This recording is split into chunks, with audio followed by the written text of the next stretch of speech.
Good morning, everyone. We are continuing here in the words of the Beis Halevi in his Emunah Bitachon, and he's describing to us, based upon a Gemara yesterday that we learned by Rabbi Chanina ben Doisa, that just as Hashem is the one who made the miracle that the oil can light, that itself is part of the Brias Ha'olam, creation of the world, of the Yesh Ma'ayin, that Hashem made a physical entity from nothing.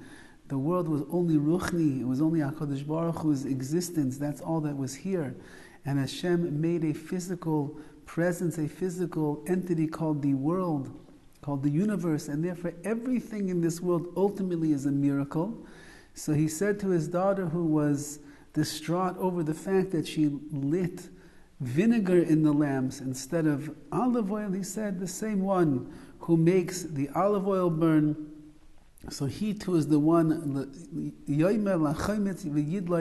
he'll tell the vinegar to light as well. And lo and behold, for the entirety of Shabbos, that vinegar was burning until they had it even for Motzei Shabbos to make Havdalah with it. So we see that a person like Rabbi Chanina ben Doisa, and as we suggested yesterday, perhaps his daughter as well, were on such a level where the open miracles of the vinegar burning would not influence them to be greater ma'aminim, greater believers in Hashem.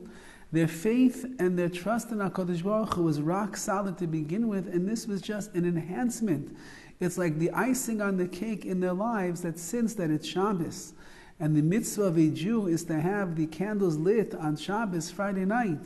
So the only way they could fulfill the mitzvah is if HaKadosh Baruch Hu would make a nace, he would make the miracle that the vinegar would turn into the same way as oil lights, that this vinegar would light as well. So for their benefit of fulfilling the mitzvahs, of doing that which they had to perform, HaKadosh Baruch Hu made a miracle on their behalf.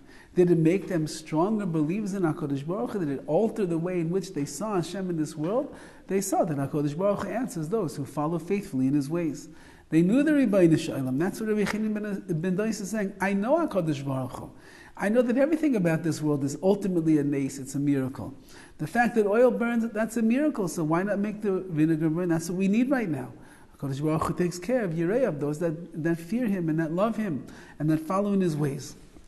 So Rabbi Sutton brings down in the Sefer here a beautiful Maisa, very famous story, which took place, who knows, probably something in here in 1956.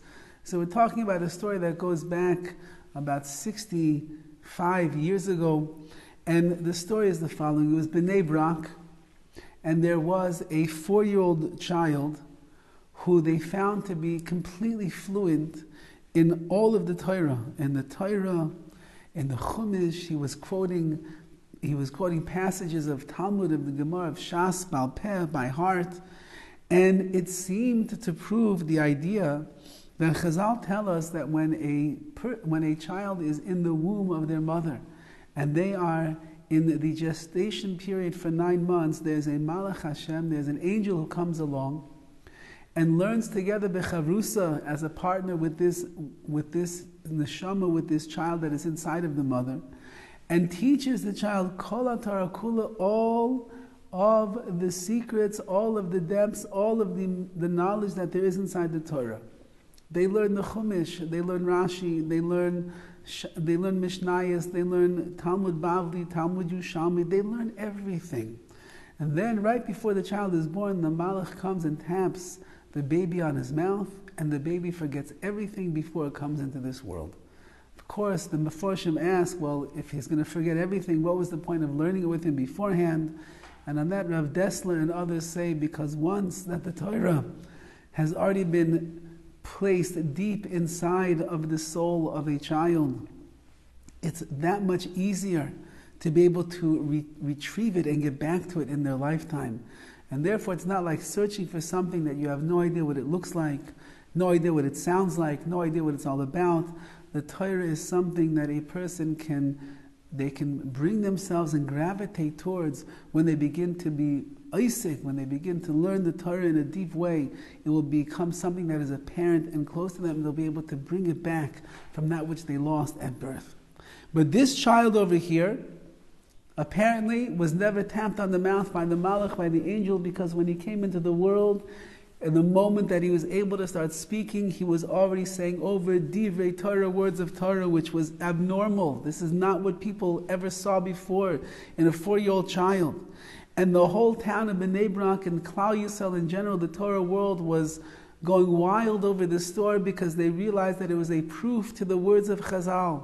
Chazal tell us that there's an angel who learns inside the stomach of the mother with the uber, with the young embryo, with the young child that is growing, the fetus that is growing inside of there. Did anybody ever see the Malach learning in there? Did anybody ever hear, did any mother ever hear a Talmudic discourse taking place inside of her womb while the baby is there? Nobody ever heard such a thing. So does everybody believe it wholeheartedly?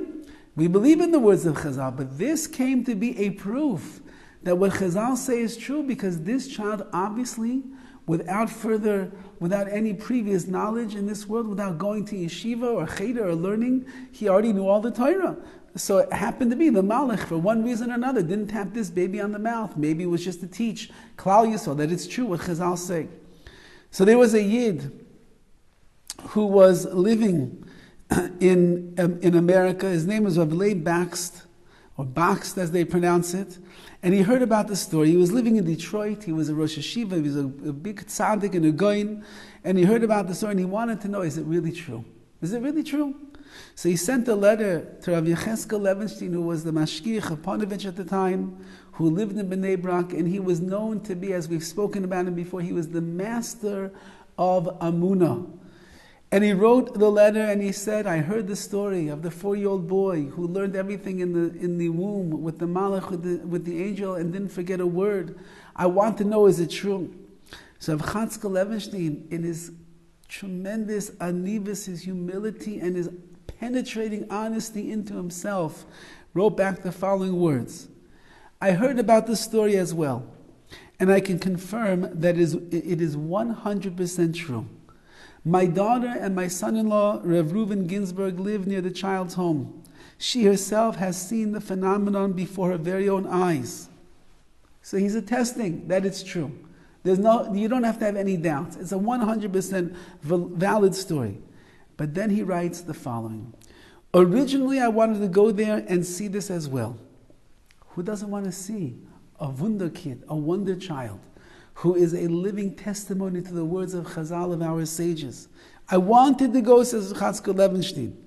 However, then I thought to myself, if I feel the need to strengthen my emunah by seeing the child, because the child is going to be a testimony to the words of Chazal, and Chazal's words are a testimony to the Ribbono Shel Olam. So that means that my emunah is going to be based upon seeing this child. Then I would be declaring that up until now, my emunah was not rock solid. For I'm doubting the truth of the Masorah which my parents raised me in, as if to say that perhaps they lied to me, and I need proof. And that's why I'm going to see this child. Because even though that I learned from the time that I'm a child that HaKadosh Baruch Hu made the world in such a way, then an angel comes down to every mother's womb and learns with the child in uterine and teaches them Kol HaTorah Kula. And I believe that all of my life, that's the emes, that's the truth. If I have to go and see this child, maybe it says that I really didn't believe it. Maybe the reason I'm going to look at it is because I thought to myself, there's a little percentage of me that's gnawing away. Is it really true? Does a malach really come? Now I'm going to see the boy speaking. I'll say, yes, it's true. And therefore I decided not to go and see the child with my own eyes. Says Rav Chatzkel Levenstein, and it's really based on these words of the Beis HaLevi.